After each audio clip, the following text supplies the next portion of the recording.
আবারও চলে এলাম ছোট্ট একটা ভিডিও নিয়ে আপনাদের মাঝে। আজ হচ্ছে আমার একাদশী। একাদশীতে আমি ভাত 1 বছর খাবো না, যেহেতু আমার 1 বছরের একটা অসুখ চলছে। তো আজকে ঘরে এত কাজের চাপ ছিল, বাইরেও ছিল, যার জন্য আমি আমার মতো রান্না করতে পারিনি। জানুকে দিয়েছি রান্না করে, ওর ভাত হয়েছে। আমার একদম আমাদের উত্তর কলকাতায় অনেক জায়গাতেই নিরামিষ দোকান আছে।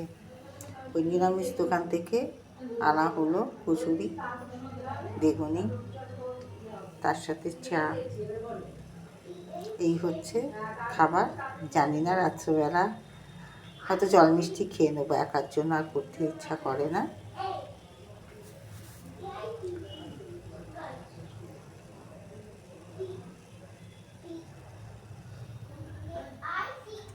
একার জন্য আর করতে ইচ্ছা করে না, তাই রাত্রিবেলা হয়তো জল মিষ্টি খেয়ে নেব।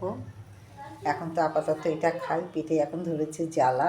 সকাল থেকে শুধু চা আর বিস্কিট খেয়ে রয়েছি।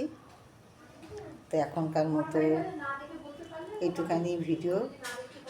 আবার আমি আসবো পরের ভিডিওতে। সবাই ভালো থাকবেন, সুস্থ থাকবেন। টাটা, রাধে রাধে।